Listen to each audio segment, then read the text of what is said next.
This video is going to be an introduction to business assurance. Business assurance really is there, from my point of view as a financial advisor, to protect and future-proof your business.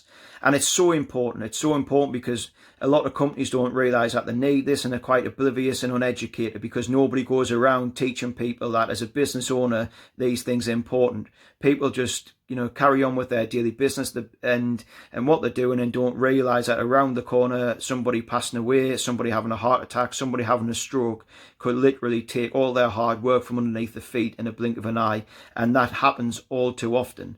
And it's my job really to protect that. And this is what this video is going to be about. I'm going to talk about a few key areas quite briefly, and I'll go into detail in the future on each one and how they can be of benefit. But this is a brief overview. Loan protection. Now, loan protection is really important, and 51% of companies have some form of debt, and it usually falls into two brackets in terms of how this debt is set up. Now, in the most part, it's very, very common for business to have some form of debt, and that can be to set the company up, that can be to grow the business, that can be to help keep the business stable. But the two categories tend to be, firstly, that when the bank allows them to have the money, is an insurance policy from the bank's point of view to minimize risk, that they make the owners of the company offset this risk against their personal estates and personal assets. And the problem with that being then is if the business ceases trading, it goes under, then you are still liable personally to pay that money back, which means your personal estate, your personal wealth is at risk. Your house could potentially get repossessed and leave your family with absolutely nothing. And the second option is that it's risk-free to a certain extent, that they don't make you offset against your personal estate. However, the big danger with this is that if you for example, me and another person, we have a business, we take out £1 million loan, for example, and that debt's there, that the other person passes away. Yes, it might be offset against my personal assets, but what the bank can then do is ring up immediately, because the banks don't care, if somebody's passed away and if you're grieving, and they can now then say to you, well, we need that money back immediately. And for most people, they don't have £1 million there to be able to pay the banks back, but the banks don't care. Or what they may do is, like the first instance, is say, you can keep that £1 million. However, you by yourself now have to then offset that against your personal estate to minimize our risk. And, that's when a shareholder has died, that's when your other directors died, and it's a very shaky time for the business, and the business may be struggling financially anyway, and then I would have to take on that £1 million risk. So again, very simply, what I can do is then put in a policy in place that should one of the directors or shareholders die, any loan, then the money from the insurance policy replaces it and goes straight to the banks to pay that loan off. So you don't have to worry about it, and you can concentrate on, firstly, grieving for the lost member of staff, and secondly, that you can concentrate then on replacing them and ensuring the business is financially stable. Director loans. Now, most people don't know this, or a lot of people don't know this, especially as a business owner. And if you have multiple directors and shareholders, it's not too uncommon for those directors to inject some of their own personal cash into the business to help develop it, to help keep it running.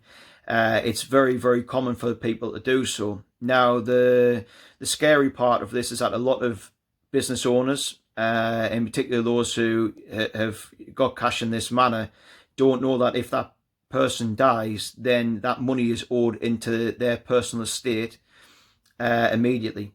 So if you have a business and somebody's put in a business loan from a personal bank account, they pass away, you have to find that sum of money to pay back into their personal estate to their family.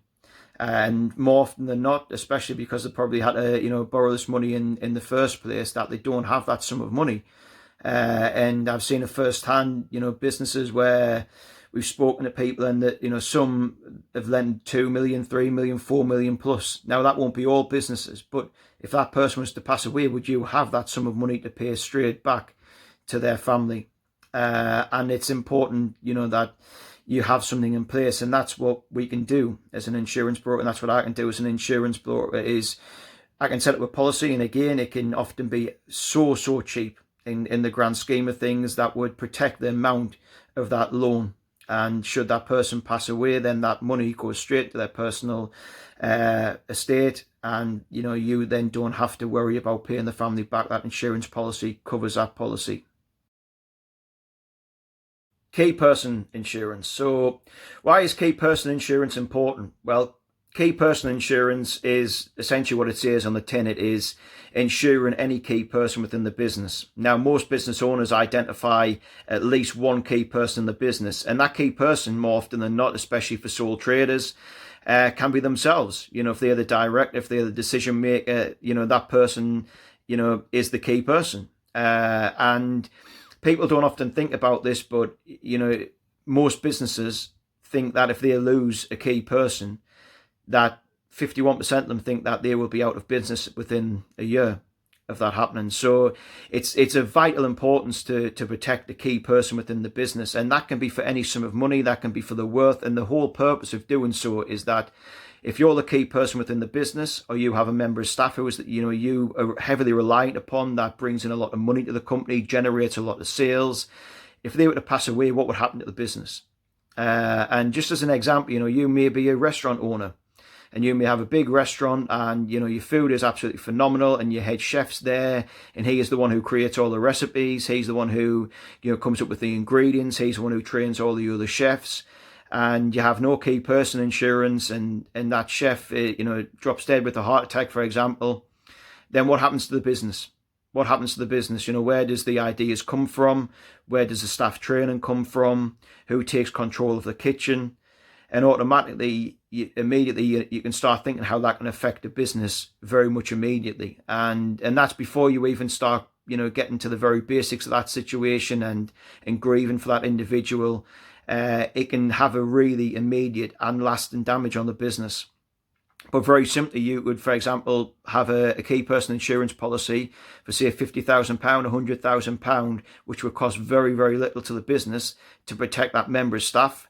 And if that member of staff was to have the heart attack and unfortunately pass away, then you were very able to, you would then get that £50,000, £100,000 straight into the business. That would help offset any losses in profit, and also will be there to help replace that member of staff, to go and recruit a new head chef, and your business suffers no further damage as a result of them passing away.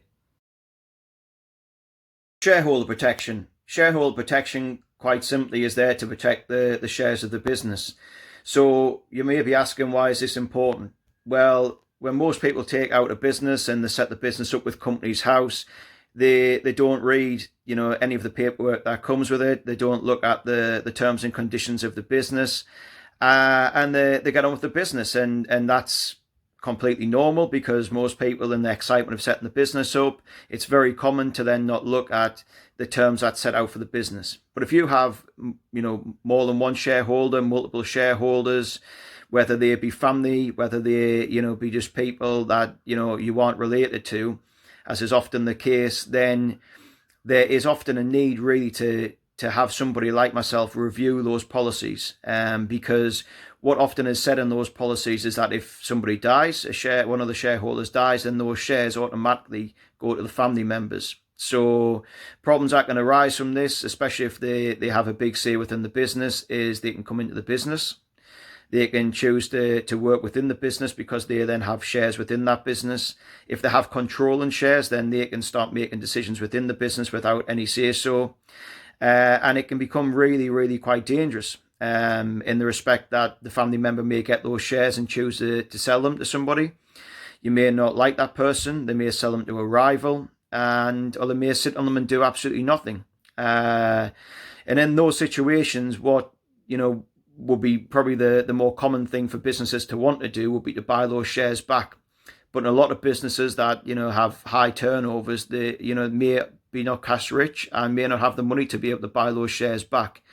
What you can do is, through somebody like myself, is you can have a cross option agreement, which means that, for example, if myself and somebody else were 50% shareholders of a company, we would have a cross-option agreement where if I was to pass away, or the other member was to pass away, their shares would automatically come to me, and I would set up a shareholder protection policy that would pay the equivalent of the shares, and that would go straight into their family, and vice versa. So it's really quite simple.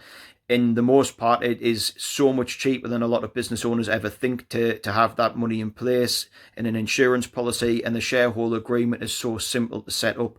But it just future-proofs the business, and it means that, you know, the shares, when when somebody passes away, come back into the business, and that money goes straight into the family.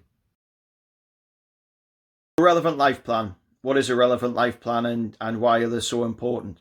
Well, a relevant life plan is identical to that of a personal life insurance and critical illness policy. So the only difference being is that instead of you paying it from your personal bank account, that it's through the business, and the business pays the monthly premiums. And the even bigger benefit is that those premiums are corporation tax deductible. So if you're a business owner, and more importantly earning a salary through the business, then you can take out a relevant life insurance policy, which is identical to a personal life insurance and critical illness policy.